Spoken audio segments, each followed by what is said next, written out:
17 মে বুধবার রাত 8টায় জাহিদ হোসেন আছে এডিটরস থেকে জানিয়ে দিচ্ছি শিরোনাম। আপন জুয়েলার্সের 3 মালিককে আরও জিজ্ঞাসাবাদ। 23 মে গ্রাহকদের অলংকার ফিরিয়ে দেয়া হবে।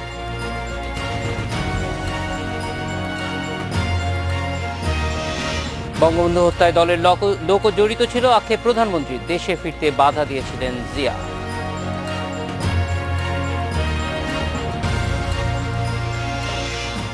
গাইবান্ধার গোবিন্দগঞ্জে আদিবাসী পল্লীর জায়গা ফেরত চান সাঁওতালরা। কঠোর আন্দোলনের হুমকি।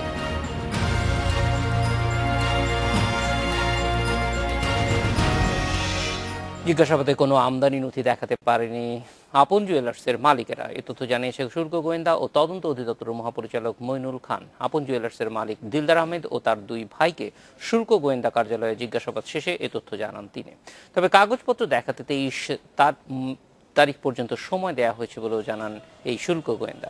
এর আগে আপন জুয়েলার্সের মালিকদের শুল্ক গোয়েন্দা কার্যালয়ে জিজ্ঞাসাবাদ করা হয়। তাদেরকে আরও জিজ্ঞাসাবাদ করা হবে 23 মে। এছাড়াও জব্দ করা গ্রাহকদের অলংকার ফিরিয়ে দেওয়া হবে 22 মে। এদিকে রেইনট্রি হোটেল অবৈধভাবে মদ রাখার অভিযোগে মালিক আদনান হারুনকেও তলব করা হয়েছিল। তবে অসুস্থতার কারণ জানিয়ে আইনজীবীর মাধ্যমে 1 মাসের সময় চাইলেও তাকে 7 দিনের সময় দেওয়া হয়েছে।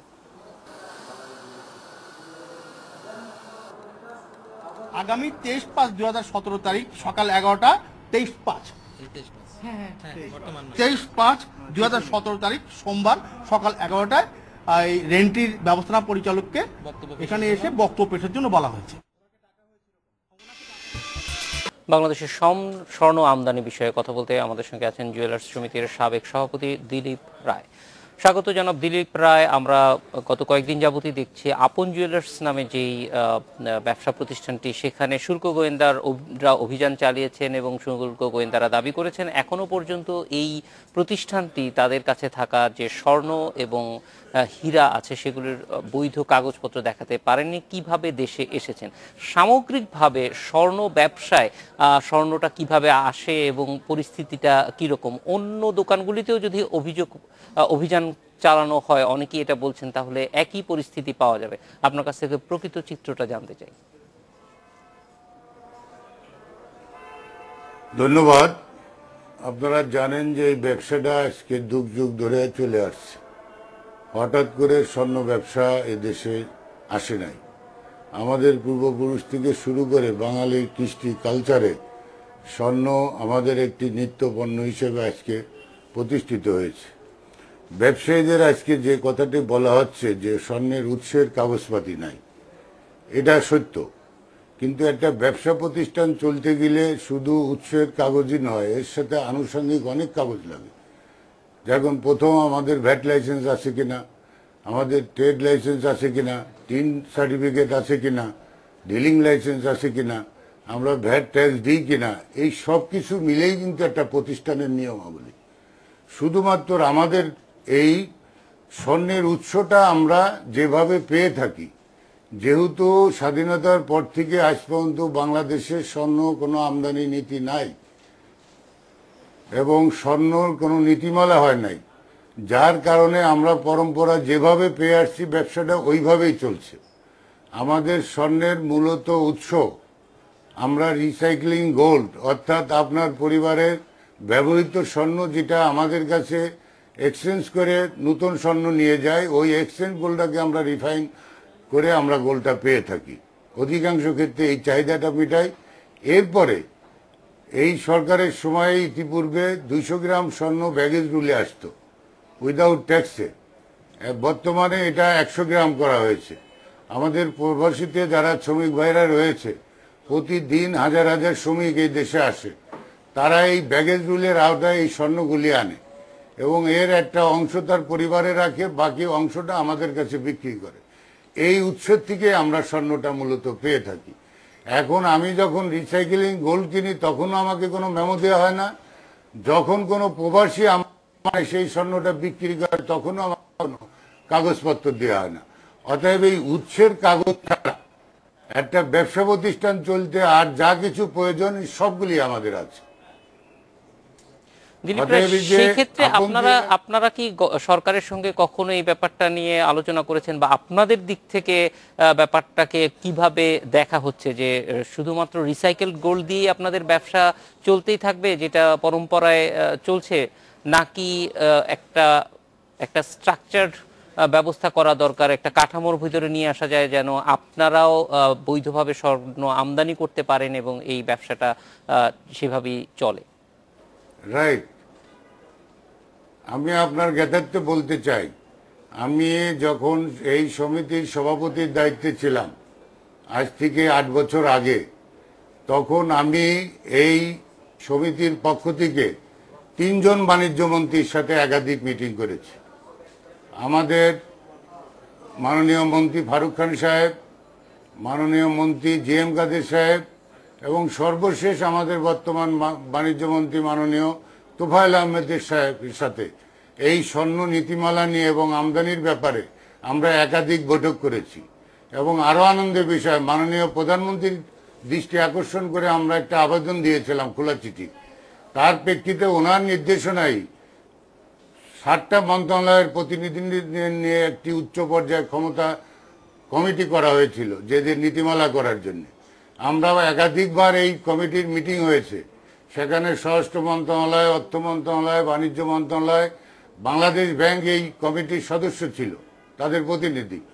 নীতিমালাতে যখন চূড়ান্ত পর্যায়ে চলে যাবে তখন প্রশ্ন দেখা দিল যেটা বাণিজ্য মন্ত্রণালয় করবে না কুটির শিল্প হিসাবে এটা শিল্প মন্ত্রণালয় করবে।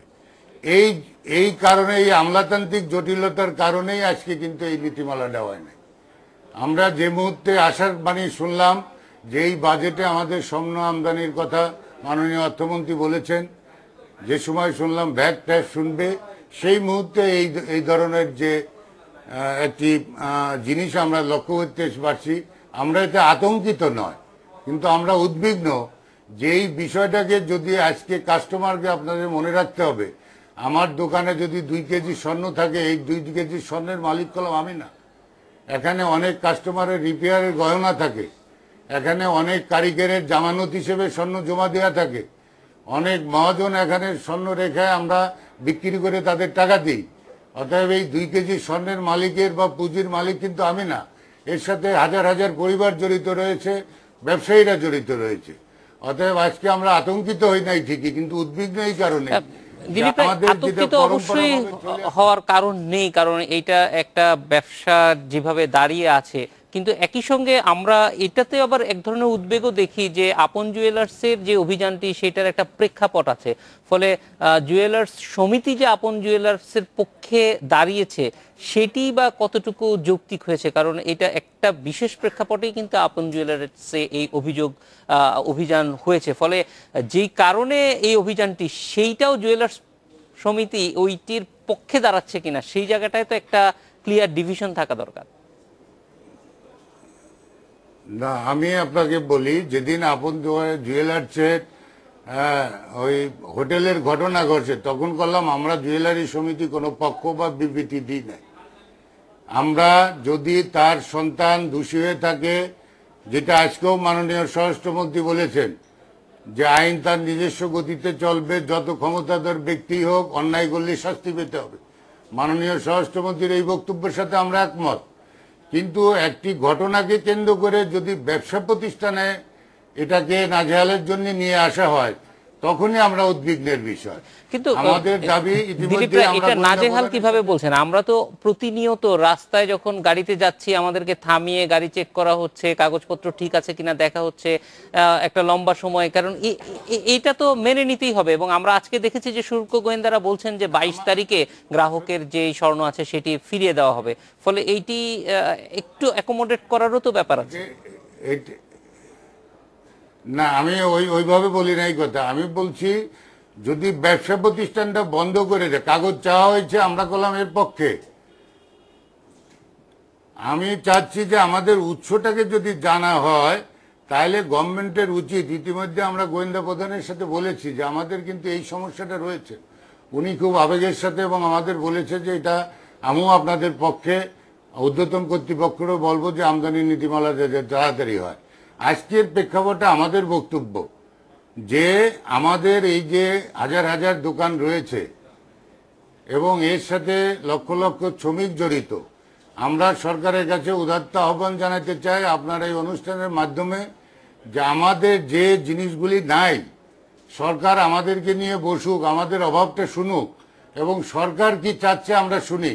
এই দুই অবশ্যই দিলীপ রায়, এখানে সরকারকেও এগিয়ে আসতে হবে এই জন্য যে স্বর্ণ সারা বিশ্বেই কিন্তু অল্টারনেটিভ কারেন্সির মতোই ব্যবহার হয়, যেখানে আমরা ডলার একমুখী যোগাযোগের দিকে রাখছি এবং ব্যাংকিং ব্যবস্থায়ও জানি যে জঙ্গি তৎপরতা রোধ করার জন্য ব্যাংকিং ব্যবস্থায় অনেক কঠোর অবস্থান নেওয়া হয়েছে।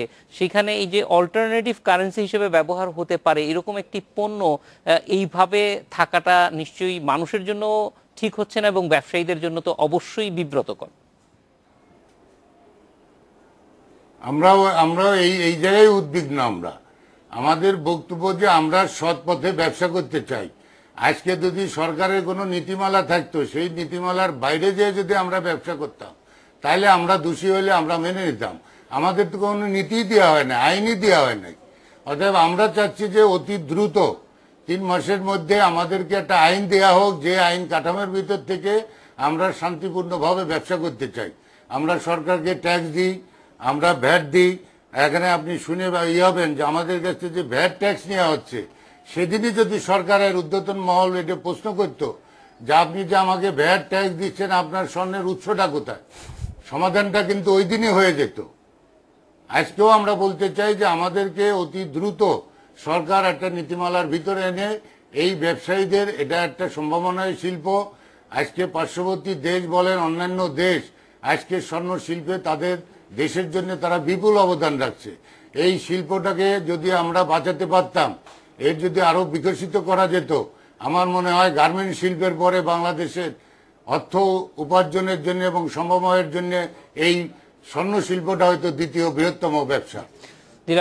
দিলীপ রায়, অবশ্যই আমরাও আশা করি যে সরকার দ্রুত এই ব্যাপারে ব্যবস্থা গ্রহণ করবে, কারণ এত বড় একটা শিল্পকে কোনো ধরনের নীতিমালার বাইরে রাখাটা একদিক থেকে ঝুঁকিপূর্ণও হচ্ছে।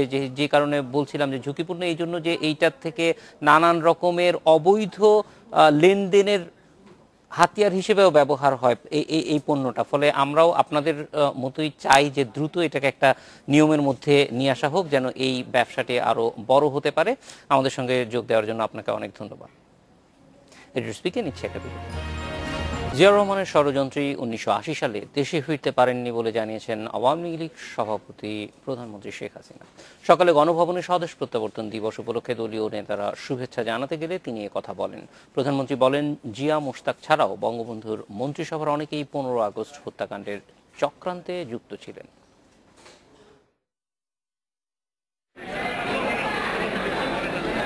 স্বদেশ প্রত্যাবর্তন দিবস উপলক্ষে গণভবনে আওয়ামী লীগ ও সহযোগী সংগঠনের নেতাকর্মীরা দলীয় সভাপতির সঙ্গে শুভেচ্ছা বিনিময় করেন। ফুল দিয়ে বঙ্গবন্ধু কন্যাকে অভিষিক্ত করেন তারা। কৃতজ্ঞতা জানিয়ে প্রধানমন্ত্রী বলেন, এত বড় দলের হাল ধরবেন এ কথা তিনি কখনো চিন্তা করেননি। আমি চাই না যে যেভাবে আমরা এভাবে সব একদিনে হারিয়েছে এরকম কেউ হারাকে আমি কখনো চাই না, কারণ যে কি কষ্টের যন্ত্রণাটা কাউকে বোঝায় বলতে পারবো না। তৃণমূলের নেতাকর্মীরা ঐক্যবদ্ধ ছিল বলেই জিয়াউর রহমান তাকে দেশে ফিরতে দিতে বাধ্য হন। জিয়াউর রহমান ক্ষমতায়, জিয়াউর রহমানের ওরকম একটা নির্দেশ ছিল। এমনকি রেহানার পাসপোর্টটা জিয়াউর রহমান রিনিউ করতে দেয়নি, যার জন্য অ্যাসালাম নিয়ে তখন ব্রিটিশ গভর্নমেন্ট অ্যাসালাম দিলেও পরে সিটিজেনশিপও দিয়ে দিল, তার পাসপোর্টটাও রিনিউ করতে দেয়নি জিয়া। আর তার নির্দেশই ছিল যে আমরা যেন দেশে আসতে না পারি। মুক্তিযুদ্ধের আদর্শ ও চেতনাকে নস্যাৎ করতেই স্বাধীনতা বিরোধীরা বঙ্গবন্ধুকে হত্যা করে বলেও মন্তব্য করেন প্রধানমন্ত্রী। বলেন, দেশ বিরোধীরা বারবার তাকেও হত্যার চক্রান্ত করেছে। যে আমাদের দলের এবং আমার বাবার ক্যাবিনেটের মন্ত্রী খন্দকার মোস্তাক সহ এর মধ্যে আরও অনেকের মধ্যে জড়িত ছিল এই ষড়যন্ত্রের সাথে। আসলে ঘরের শত্রুই বিভীষণ। জিয়াউর রহমান তো প্রায় বা বোধহয় প্রতি সপ্তাহে একবার করে তার স্ত্রীকে নিয়ে ওই 32 নম্বর বাড়িতে যেত। শেখ হাসিনা বলেন, বঙ্গবন্ধুর স্বপ্ন পূরণ করে জনগণের মুখে হাসি ফোটাতে পারলেই তার দেশে ফেরা সার্থক হবে। 100 বছরও আসতে পারবে না, একথা আমাদের শুনতে হয়েছে। কিন্তু সেই আওয়ামী লীগ আমরা ক্ষমতায় শুধু আসা না, কারণ ক্ষমতাটা আমাদের কাছে ক্ষমতা না, এই ক্ষমতাটাকে আমি মনে করি একটা শক্তি যা দিয়ে দেশের উন্নতি করা যায়। অনিমেষ আর কর, সেটা আমরা ইন্ডিপেন্ডেন্ট প্রমাণ নিউজ, করতে পেরেছি, ঢাকা। জাতির কাছে প্রমাণ। শেখ হাসিনার স্বদেশ প্রত্যাবর্তন দিবস নিয়ে কথা বলতে আমাদের সঙ্গে আছেন আওয়ামী লীগের উপদেষ্টা পরিষদের সদস্য অ্যাডভোকেট ইউসুফ হোসেন হুমায়ুন। স্বাগত জনাব ইউসুফ হোসেন হুমায়ুন। এই শেখ হাসিনা দেশে আসলেন, আসার পরে থেকেই আমরা দেখি যে মূলধারার রাজনীতিতে তিনি যোগ দিলেন, বাংলাদেশের সবচেয়ে বড় রাজনৈতিক দলের হাল ধরলেন। এই পুরো সময়টা, পথ চলাটা আপনি দেখেছেন, আপনি যদি বলেন যে এই সময়টা, তার ফিরে আসাটা বাংলাদেশের জন্য কি ধরনের তাৎপর্যপূর্ণ? দেখুন, আমার এখনো মনে আছে উনি যেদিন এসছেন সেদিন বিকেলবেলা প্রচণ্ড বর্ষা ঝড় হয়েছিল।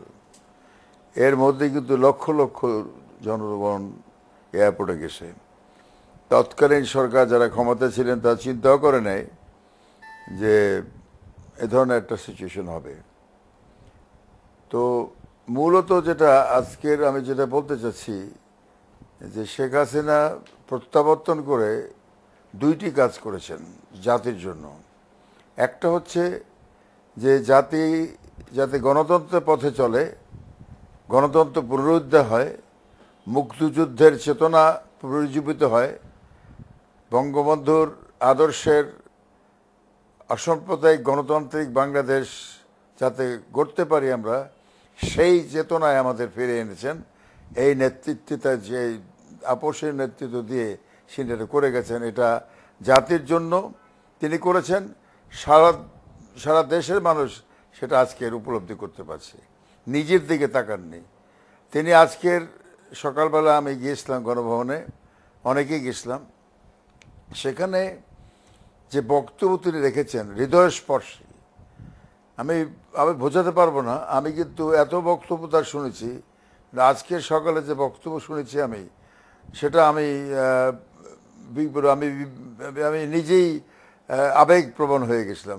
এইভাবে উনি practically she was highly emotional, আবেগপ্রবণ হয়ে গেছে, সামটাইম ব্রেকডাউন করেছেন আর কি অর্থাৎ।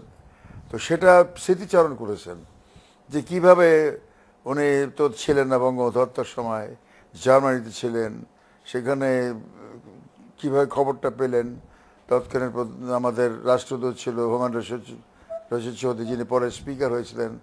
এই তারপরে আবার ওইখান থেকে কি অবস্থার ভিতরে আবার ভারতে আসতে পারলেন, এই সম্পূর্ণ ঘটনাটা তিনি বলেছেন।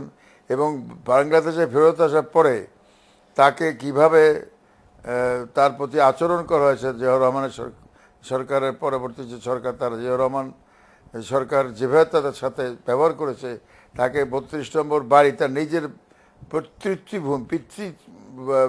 পিতা বাড়ি, সেখানে তাকে প্রবেশ করতে দেওয়া হয়নি। এই স্মৃতিচারণ করেছেন, যেটা আমাদের কত সবাইকেই ভাবাবেগ করে দিয়েছে। আমি নিজের কথা বলতে পারি এইটুকু যে I became so much emotional, আমি ঠিক বুঝাতে পারবো না। আমি পরে কোর্টে গেছি, কিন্তু কোর্টে আমি আজকের সেভাবে কিন্তু স্বাভাবিকভাবে মামলা পরিচালনা করতে পারিনি। বারবার ওইটা মনে পড়ছিল যে আজকের আমাদের দেশের প্রধানমন্ত্রী এবং বঙ্গবন্ধু কন্যা শেখ হাসিনা কীভাবে তার জীবন বছরের পর বছর, বেশ কয়েকটি বছর কীভাবে কাটিয়েছেন। ইউসুফ হোসেন হুমায়ুন, আপনি আমাদের সঙ্গে থাকুন, একটা বিরতির পর ফিরে আসবো এবং জানতে চাইবো যে সামনের দিকে যেই লক্ষ্য নিয়ে এগিয়ে যাচ্ছেন শেখ হাসিনা, সেইখানে তার দল এবং দলকে সুসংহত করা, কিছু কিছু জায়গায় আমরা দেখেছি যে অনেক ক্ষেত্রেই হয়তো যেই আদর্শ নিয়ে কাজ করছে সেখানে কেউ কেউ বিচ্যুত হচ্ছে, সেইগুলি যাতে ঠিকমতো গুছিয়ে নেওয়া যায়, সেক্ষেত্রে আর কি কি করণীয় আছে, একটা বিরতির পর আপনার কাছে ফিরে আসে। আমাদের সঙ্গে আছেন আওয়ামী লীগের উপদেষ্টা পরিষদের সদস্য অ্যাডভোকেট ইউসুফ হোসেন হুমায়ুন। ইউসুফ হোসেন হুমায়ুন, যেটি বলছিলাম যে আওয়ামী লীগকে গত এই শেখ হাসিনা দীর্ঘদিন যাবৎ যে নেতৃত্ব দিচ্ছেন সেখানে যথেষ্ট সুসংগঠিত করেছেন, সামনের দিকে আরও এগিয়ে নিয়ে যাওয়ার জন্য দলের মধ্যে যে ছোট ছোট বিরোধ আছে সেগুলি মিটিয়ে ফেলে এক জায়গায় নিয়ে আসা, সেইটার জন্য কি ধরনের চ্যালেঞ্জ মোকাবেলা করতে হবে মনে করছেন? দেখুন, উনি আজকের বক্তব্যে সামান্য কিছু বলেছেন, এই আপনার প্রশ্নের উত্তর যেটা উত্তরের মধ্যে আসবে, আর বাকিটা আমার নিজের জানা যতটুকু তার ভিত্তিতে বলতে পারবো। তিনি বলেছেন যে তার দীর্ঘ বছরগুলির অভিজ্ঞতা তিক্ত এবং মধুর দুটোই আছে। তিক্ত জিনিস যেটা হলো যে তিনি যারা তার সাথে বিশ্বাসঘাতকতা করেছেন তাদের চিহ্নিত তিনি করেছেন, যাদের সাথে তিনি উঠতে বসতেন কিন্তু তার সাথে ব্যবহারটি সঠিকভাবে করেননি সেটাও তিনি চিহ্নিত করেছেন। আবার যারা নিবেদিত প্রাণ, তার নেতৃত্বের প্রতি অবিরল আস্থা, আনইমপিচেবল কনফিডেন্স বলতে যেটা বোঝায়, সেই ব্যক্তিগত বা সেই নেতৃবৃন্দ বা কর্মীবৃন্দকেও তিনি চিহ্নিত করতে পেরেছেন এই দীর্ঘ যাত্রার মধ্যে। সুতরাং তিনি এখন একটা প্র্যাকটিক্যালি যে বলবেন, বলা যায় তিনি একটা symbol of experience of all types of সব ধরনের অভিজ্ঞতার অর্জন করেছেন। এবং একটি কথা এখানে বলা দরকার, তিনি কিন্তু এখন রাজনীতিবিদ নন। আপনি বছরখানেক আগে একটা বিশ্বব্যাপী সার্ভে হয়েছিল, সেই সার্ভেতে বিশ্ব নেতৃত্ব তারা স্টেটসম্যান, রাষ্ট্রনায়ক কারা, তার ভিতরে কিন্তু 100 জনের ভিতরে আমাদের প্রধানমন্ত্রীর অবস্থান 50-এ। এটি কিন্তু তার অর্জন, কেউ তদবির করে করেনি, এটা বিশ্বব্যাপী যে একটা বিশ্লেষণ পর্যবেক্ষণ করে এটা বের করা হয়েছে। সুতরাং এইটাও কিন্তু তার একটা অর্জন, এই দীর্ঘ বছরগুলিতে যে আসার পর থেকে চড়াই উঠতে বেরোতে বেরোতে যে আজকে তিনি যেখানে এসছেন, সেটা কিন্তু এই দীর্ঘ পদযাত্রা, দীর্ঘ যাত্রার ফসল হিসেবে এসছে। এবং আপনি লক্ষ্য করেছেন যে তার নেতৃত্বে যে মূল যে চেতনা বঙ্গবন্ধুর অসাম্প্রদায়িক গণতান্ত্রিক বাংলাদেশ, সেটা গড়ার লক্ষ্যে যারা প্রতিবন্ধকতা সৃষ্টি করেছিল, অর্থাৎ যারা এই বাংলাদেশকে এখনও বিশ্বাস করে না, এখনও তাদের মনটা পাকিস্তানে পড়ে আছে, যারা এই দেশে হত্যা করেছে, ধর্ষণ করেছে, অগ্নিসংযোগ করেছে, সে যুদ্ধাপরাধী বলি বা মানবতা বিরোধীদের বলি, যে আইনটি বঙ্গবন্ধু 1973 সালে করেছিলেন, সেই আইন ইন্টারন্যাশনাল ক্রাইম ট্রাইব্যুনাল অ্যাক্ট 1973 তিনি ব্যবস্থা করে দিয়েছিলেন এই যুদ্ধাপরাধী বলি আর মানবতা বিরোধী বলি তাদের বিচারের ব্যবস্থা। তিনি কিন্তু শত বাধা বিপত্তির মধ্যে পৃথিবীময় বিভিন্ন জায়গায় লবিং করা হয়েছে। আমি নিজে ব্যক্তিগতভাবে জানি, একটা আমার মনে আছে এখনও আইনমন্ত্রী ব্যারিস্টার শফিক সাহেব, তার ওখানে বেশ কিছু বিদেশিরা এসেছিলেন, আমি অ্যাক্সিডেন্টালি সেখানে উপস্থিত ছিলাম। তারা বলতেছে যে একটা কথা বারবার বলছে, transparency of trial, transparency of the trial you want. তো আমি বাইদি বাই বললাম যে what do mean by transparency, অর্থাৎ স্বচ্ছতা। What about trial, Nuremberg trial? What about the trial in Bosnia Herzegovina? What the trial of in Cambodia? What do you look that? সেটা বলেছিলাম আমি। তো এখানে কি ট্রান্সপারেন্সি চাও তোমরা? এখানে আমরা ডিফেন্স দেওয়ার জন্য অ্যাপিলের সুযোগ কোথাও নেই আজ পর্যন্ত। অবশ্যই ইউসুফ হোসেন হুমায়ুন, এইখানে প্রধানমন্ত্রী শেখ হাসিনা একটা দৃঢ় নেতৃত্ব দেখিয়েছেন, যার কারণে এটা সবাই স্বীকার করেন যে প্রধানমন্ত্রীর নেতৃত্বের কারণেই এত বছর পরেও যুদ্ধাপরাধীদের বিচার করা সম্ভব হয়েছে। আমরা আরেকটি ছোট্ট বিরতির পর ফিরে আসবো যে সামনের দিকে আওয়ামী লীগের নেতৃত্ব, নতুন নেতৃত্ব তৈরি করবার জন্য কি ধরনের দিক নির্দেশনা তিনি দিচ্ছেন। এটা বিরতির পর ফিরছি। অ্যাডভোকেট ইউসুফ হোসেন হুমায়ুন, খুব সংক্ষেপে জানতে চাইবো যে আগামী নেতৃত্ব গড়ে তোলার জন্য শেখ হাসিনা কিভাবে কাজ করছেন। দেখুন, আপনি লক্ষ্য করেছেন বিগত যে কাউন্সিল হয়েছে আমাদের আওয়ামী লীগ জাতীয় কাউন্সিল, সেখানে কিন্তু নতুন নেতৃত্ব, তরুণ নেতৃত্ব টেনে এনেছে উপর দিকে। এবং আপনি লক্ষ্য করবেন আরও যে বিভিন্ন দায়িত্ব তারা পাচ্ছেন তরুণ নেতৃত্ব, যাতে করে আগামীতে তারা নেতৃত্ব দিতে পারে সেইখানে কিন্তু। এবং সেখানে প্রবীণ এবং নবীনদের ব্যালেন্স করে, অর্থাৎ দুটো মিলে একটা যে ব্যবস্থা করেছে, এটা অভূতপূর্ব বলা যায়। অ্যাডভোকেট ইউসুফ হোসেন হুমায়ুন, অনেক ধন্যবাদ আমাদের সঙ্গে যোগ দেওয়ার জন্য। এডিটর স্পিকে নিচ্ছে একটা বিরতি। গাইবান্ধার গোবিন্দগঞ্জে সাঁওতালপল্লীর জায়গা ফিরিয়ে দেওয়ার দাবিতে বগুড়া শহরে 7 মাথায় মানববন্ধন হয়েছে। দুপুরে এই কর্মসূচিতে বিভিন্ন ক্ষুদ্র জাতিসত্তার 5 শতাধিক সদস্য অংশ নেন। গত 6 নভেম্বর গোবিন্দগঞ্জের রংপুরের সুগার মিলের বাগদা ফার্ম থেকে পুলিশের সহযোগিতায় সাঁওতালপল্লীর উচ্ছেদের অভিযোগ করে বক্তারা বলেন, পৈতৃক ভিটেমাটি ফিরে পেতে তারা আবারও আন্দোলনে যাবেন। উচ্ছেদের সময় বাড়িতে অগ্নিসংযোগ ও 3 জনকে হত্যার মামলায় আসামিদের গ্রেপ্তারে পুলিশ উদাসীন বলে অভিযোগ করেন তারা। গত কয়েক বছরে ক্ষুদ্র জাতিসত্তার 3.5 লাখ বিঘা জমি প্রভাবশালীরা অবৈধভাবে দখল করেছে বলেও অভিযোগ করেন তারা।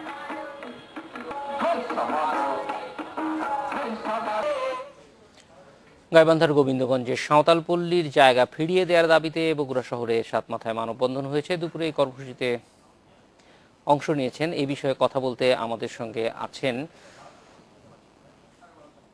অধ্যাপক নজরুল ইসলাম। অধ্যাপক নজরুল ইসলাম, আমরা জানতে চাই যে সাঁওতালরা যে অভিযোগ করছেন যে তাদের জমি অবৈধভাবে দখল করে নিয়ে যাওয়া হয়েছে, আপনাদের কাছে কি ধরনের তথ্য আছে? কত পরিমাণ জমি নেওয়া হয়েছে এবং কারা এই ব্যাপারে সংশ্লিষ্ট?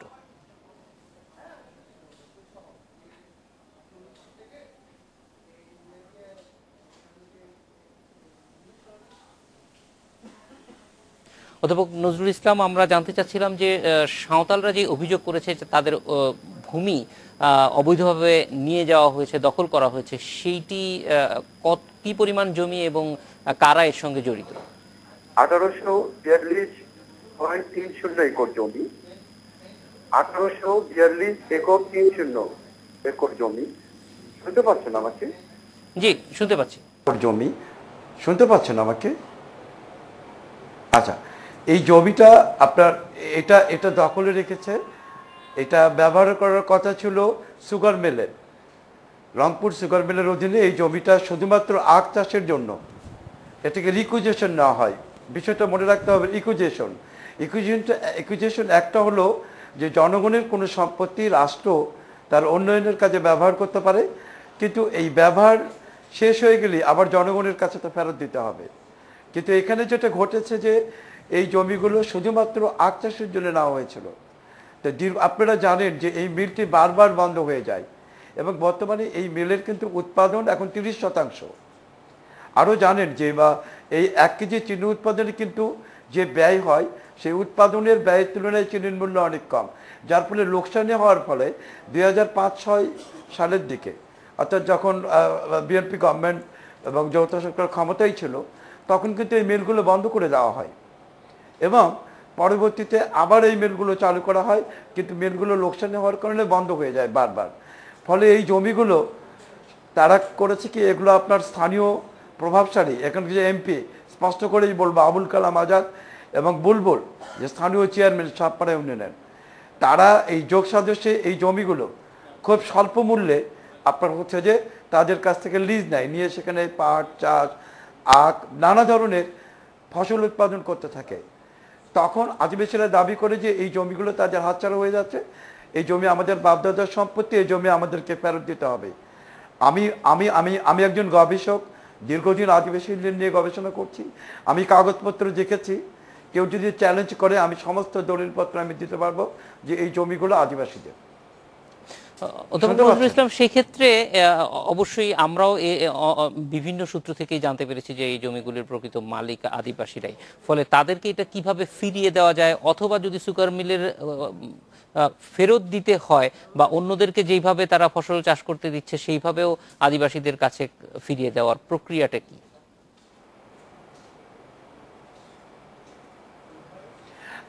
আপনাকে আমি স্পষ্ট বলে দিই যে জমি কিন্তু 1842 একর, অর্থাৎ প্রায় 8000 বিঘা জমি। এই জমি কিন্তু তাদের জীবিকার উৎস। আদিবাসীরা কিন্তু কৃষক এবং এই কৃষির উপর নির্ভরশীল। আজকে কিন্তু এই জমি হারানোর পরে অনেক পরিবার এখান থেকে উচ্ছেদ হয়ে যায়, তারা কিন্তু নিঃস্ব হয়ে যায়। তাদের কিন্তু একমাত্র জীবন ও জীবিকার পথ এই কৃষি। আজকে সেখান থেকে তাদেরকে উচ্ছেদ করে দেওয়া হলে তাদের জীবনই উচ্ছেদ হয়ে যাবে, সে আশাই কিন্তু তারা এখানে আসছে এবং সরকারের কাছে বারবার দাবি জানিয়ে আসছে। সরকার যদি ইচ্ছা করে যে এই জমি ফেরত দেবে, যে প্রখ্যাতি হোক না কেন, সেই এই রাষ্ট্রপক্ষ কিন্তু এই জমি ফেরত দিতে পারে, কিন্তু আমরা লক্ষ্য করছি যে রাষ্ট্রের সেই উদ্যোগ নেই। বরং আপনি জানেন যে গত 6 নভেম্বর যখন আদিবাসীদের উচ্ছেদ করা হয়, গুলি করে হত্যা করা হয়। এই অধ্যাপক নজরুল ইসলাম, যদি রাষ্ট্র উদ্যোগ নেয় তাহলে এটি ফেরত দেয়া সম্ভব। আমরা আশা করি যে দ্রুতই ফেরত দেয়া হবে। অধ্যাপক নজরুল ইসলাম আমাদের সঙ্গে যোগ দেওয়ার জন্য অনেক ধন্যবাদ। এই ছিল আজকের এডিটর স্পিকে। আমন্ত্রণ আমাদের পরের আগে।